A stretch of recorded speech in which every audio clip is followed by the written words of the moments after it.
ప్రధానంగా ఈ పత్రికా సమావేశంలో రెండు అంశాలను పాత్రికేయ మిత్రులకు వివరించాలని ఈ సమావేశాన్ని ఏర్పాటు చేయడం జరిగింది. మొదటిది, గత 4-5 రోజులుగా దేశవ్యాప్తంగా దుమారం, వివాదం, వాదనలు, ప్రతివాదనలు, ఆరోపణలు, ప్రత్యారోపణలు జరుగుతూ ఉన్నాయి.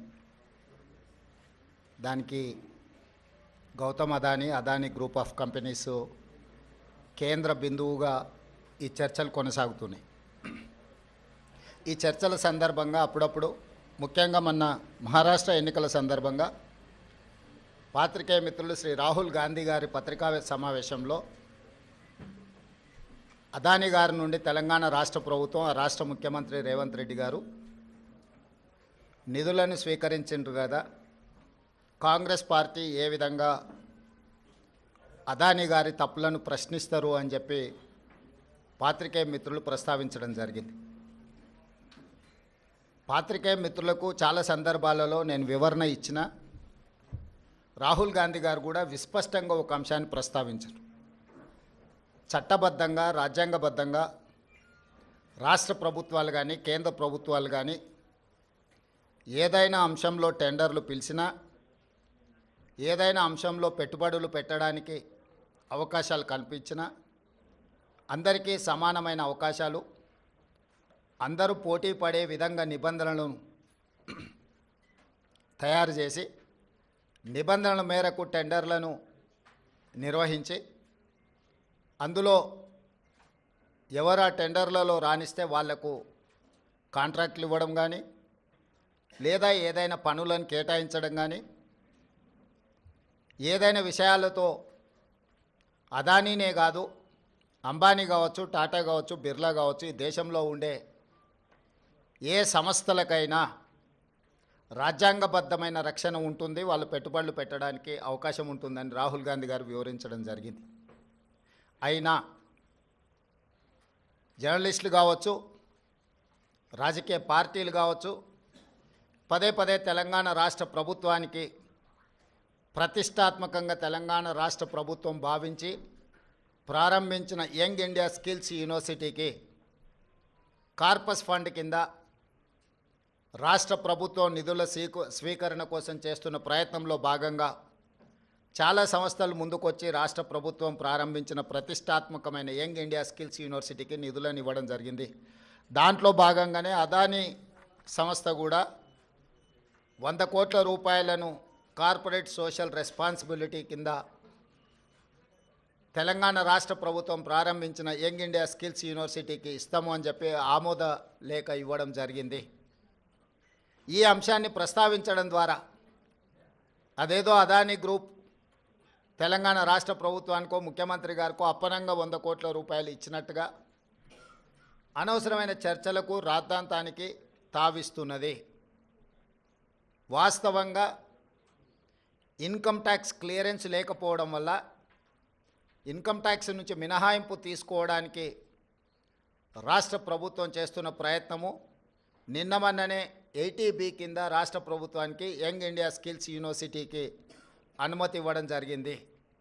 ఇప్పటి వరకు ఏ సంస్థ నుంచి కూడా తెలంగాణ రాష్ట్ర ప్రభుత్వం తన ఖాతాలోకి ₹1 కూడా తీసుకోలేదు, ఇంక్లూడింగ్ అదానీ.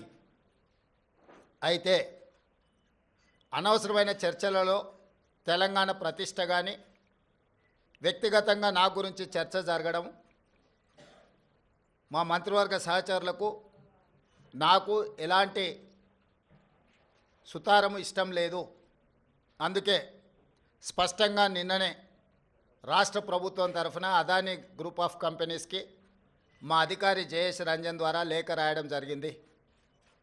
జరుగుతున్న వివాదాలు, ఆరోపణలు, రకరకాల పరిస్థితుల వల్ల తెలంగాణ రాష్ట్ర ప్రభుత్వం మీరు ముందుకు వచ్చి ఉదారంగా తెలంగాణ యంగ్ ఇండియా స్కిల్స్ యూనివర్సిటీకి ఇస్తాన్న 100 కోట్ల రూపాయలను తెలంగాణ రాష్ట్ర ప్రభుత్వము స్వీకరించడానికి సిద్ధంగా లేదు. కాబట్టి దయచేసి మీ 100 కోట్ల రూపాయలను యంగ్ ఇండియా స్కిల్స్ యూనివర్సిటీకి బదిలీ చేయొద్దు అని చెప్పి విస్పష్టంగా వారికి లేఖ రాయడం జరిగింది. ఈ పత్రికా సమావేశం ద్వారా పక్క రాష్ట్రాలు పక్క దేశాలలో అదానీ గ్రూప్ ఆఫ్ కంపెనీస్ మీద జరుగుతున్న వివాదానికి తెలంగాణ రాష్ట్ర ప్రభుత్వానికి ఎలాంటి సంబంధం లేదు. అదేవిధంగా ఒక గొప్ప ఉద్దేశంతో లక్షలాది తెలంగాణ నిరుద్యోగ యువకులకు సాంకేతిక నైపుణ్యాన్ని నేర్పించడం ద్వారా ప్రపంచంతో పోటీ పడాలన్న ఆలోచనతోని యంగ్ ఇండియా స్కిల్స్ యూనివర్సిటీని ప్రారంభించినము. ఒక సదుద్దేశంతో ఒక గొప్ప ఆలోచనతో ప్రారంభించిన యూనివర్సిటీ వివాదాలకు లోను కావడం నా మంత్రివర్గ సహచరులకు నాకు తెలంగాణ రాష్ట్ర ప్రభుత్వానికి ఇష్టం లేదు. అందుకే తెలంగాణ రాష్ట్ర ప్రభుత్వము అదానీ సంస్థ నుంచి 100 కోట్ల రూపాయలను స్వీకరించకూడదు అని నిర్ణయం తీసుకున్నది. ఈ విషయాన్ని మీడియా మిత్రుల ద్వారా సమాజానికి మేము చెప్పదలుచుకున్నాము. అనవసరమైన వివాదాలలో మా రాష్ట్ర ప్రభుత్వాన్ని మమ్మల్ని లాగొద్దు అని చెప్పి మీడియా మిత్రులందరికీ కూడా నేను సూచన చేస్తున్నా. రాజకీయ పార్టీలకు కూడా నేను సలహా ఇవ్వదలుచుకున్నా. రాష్ట్ర ప్రభుత్వ ప్రయోజనాల కోసం తీసుకున్న నిధులను కూడా రాజకీయ కోణంలో ఆరోపణలు చేయడం ద్వారా నిరుద్యోగ యువకులకు నష్టపరిచే విధంగా వ్యవహరించే వాళ్లకు రాష్ట్ర ప్రభుత్వం ఈ నిర్ణయం తీసుకున్నది. వాళ్ళందరూ కూడా ఈ అంశాన్ని పరిగణలోకి తీసుకోవాల్సిందిగా నేను ఈ సందర్భంగా తెలియజేస్తున్నా. అదేవిధంగా ప్రతిసారి ఢిల్లీకి ముఖ్యమంత్రి కానీ మంత్రులు కానీ పర్యటనకి వెళ్ళాలనుకున్నప్పుడల్లా మీడియా మిత్రులు మంత్రివర్గ సమావేశం, అధిష్టానంతో చర్చలు అయిపోయింది. మంత్రివర్గం శాఖలు బంద్ చేయడం, శాఖలలో కూడా మళ్ళా ఎవరికి ఏది ఇవ్వాలనో అన్నిటినీ మీరే నిర్ణయిస్తున్నారు. ఈ ఢిల్లీ పర్యటన ఓం బిర్లా లోక్సభ స్పీకర్ గారి కూతురు యొక్క వివాహ కార్యక్రమం ఉన్నది. గతంలో నేను, ఉత్తమ్ కుమార్ రెడ్డి గారు, కోమటిరెడ్డి వెంకటరెడ్డి గారు పార్లమెంట్లో సభ్యులుగా మేము ఉన్నాం. వారితో మాకు వ్యక్తిగతంగా పరిచయం ఉన్నది. వారు ప్రత్యేకంగా ఆహ్వానించారు కాబట్టి ఓం బిర్లా కూతురు వివాహానికి హాజరు కావాలి అని చెప్పి నేను, ఉత్తమ్ కుమార్ రెడ్డి గారు ఢిల్లీకి వెళ్తున్నాము. ఈ పర్యటనకు రాజకీయ ప్రాధాన్యత లేదు. ఈరోజు సాయంత్రం వివాహ కార్యక్రమంలో పాల్గొని రేపు తెలంగాణకు సంబంధించిన లోక్సభ రాజ్యసభ సభ్యులతో ఒక సమావేశాన్ని ఏర్పాటు చేసి రాష్ట్ర ప్రభుత్వానికి రావాల్సిన నిధులు, ఇవ్వవలసిన అనుమతుల మీద కేంద్ర ప్రభుత్వంలో మంత్రులను ప్రధానమంత్రితో సహా లోక్సభలో ప్రస్తావించడానికి అవసరమైన విషయాలను వాళ్ళతో చర్చించి వాళ్ళకు కొన్ని సూచనలు చేసి దానికి సంబంధించిన లేఖలు మా పార్లమెంట్ సభ్యులందరికీ కూడా ఇచ్చి పార్లమెంట్లో ప్రస్తావించడానికి అవసరమైన సమాచారాన్ని వాళ్ళకి ఇవ్వడం ద్వారా తెలంగాణ రాష్ట్ర ప్రజల యొక్క ప్రయోజనాలను, రాష్ట్రానికి రావాల్సిన నిధులను, అనుమతులను రాబట్టుకోవడానికి ఒక కార్యాచరణ రేపు నిర్ణయించుకుంటాము. అదే కాకుండా ప్రధానంగా ఎయిర్పోర్ట్స్ విషయంలో, మెట్రో రైలు విషయంలో, అదేవిధంగా నీటి కేటాయింపుల విషయంలో ఇట్లా ప్రధానమైన అంశాలు కేంద్ర ప్రభుత్వం దగ్గర దీర్ఘకాలికంగా వాయిదా పడుతూ వస్తున్నాయి. రేపు ఎవరైనా మంత్రులు అందుబాటులో ఉంటే అది డిఫెన్స్ కావచ్చు, అర్బన్ డెవలప్మెంట్ కావచ్చు, జలశక్తి కావచ్చు, ఎయిర్పోర్ట్ అథారిటీ రిలేటెడ్ ఇష్యూస్ కావచ్చు, మంత్రులు ఎవరైనా ఉంటే రేపు అపాయింట్మెంట్స్ ఒకవేళ దొరికితే అందుబాటులో ఉన్న ఎంపీలు, అందుబాటులో ఉన్న మంత్రులము ఆయా కేంద్ర మంత్రులను కలిసి రాష్ట్రానికి రావాల్సిన నిధులను, అనుమతులను రాబట్టుకోవడానికి ప్రయత్నం చేస్తాము. ఈ ఢిల్లీ పర్యటన ఇంతే. కొంతమంది హరాజ్ పాట పాడినట్టు 26సారి, 27సారి, 28సారి అని ఇట్లా హరాజ్ పాటలు పాడుతారు. వాళ్ళలాగా పైరవీల కోసమో, కాళ్ళు పట్టుకోవడానికో, కేసులను ఎత్తేయించుకోవడానికో, మోడీ ముందు మొక్కలిల్లడానికో ఢిల్లీకి వెళ్ళడం లేదు. కేంద్ర ప్రభుత్వాన్ని అవసరమైతే నిలదీసైనా రాష్ట్ర ప్రభుత్వానికి రావాల్సిన నిధులు, అనుమతులను తెచ్చుకోవడానికే మేము ఢిల్లీ పర్యటన చేస్తున్నాము.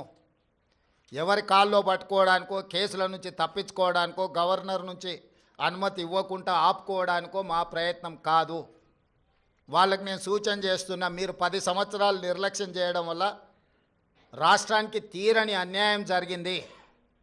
కేంద్ర ప్రభుత్వాన్ని ప్రశ్నించాల్సిన మీరు కేంద్ర ప్రభుత్వంతో అంటగాగి మనకు బయ్యారం ఉక్కు కర్మాగారం కావచ్చు, కాజీపేట రైల్వే కోచ్ ఫ్యాక్టరీ కావచ్చు, ట్రిపుల్ ఐటీలు కావచ్చు, లేకపోతే గిరిజన యూనివర్సిటీ కూడా 10 సంవత్సరాలు ఆలస్యం కావచ్చు, ఎన్టీపీసీ ద్వారా ప్రారంభించాల్సిన 4000 మెగావాట్ల విద్యుత్ అంశం కావచ్చు, బ్యాక్వర్డ్ డిస్ట్రిక్ట్స్ డెవలప్మెంట్ ఫండ్స్ కావచ్చు, బీఆర్జీఎఫ్, ఇట్లాంటివి కూడా చాలా విషయాలలో తెలంగాణ రాష్ట్రానికి 10 సంవత్సరాలలో వేల కోట్ల నష్టం జరిగింది.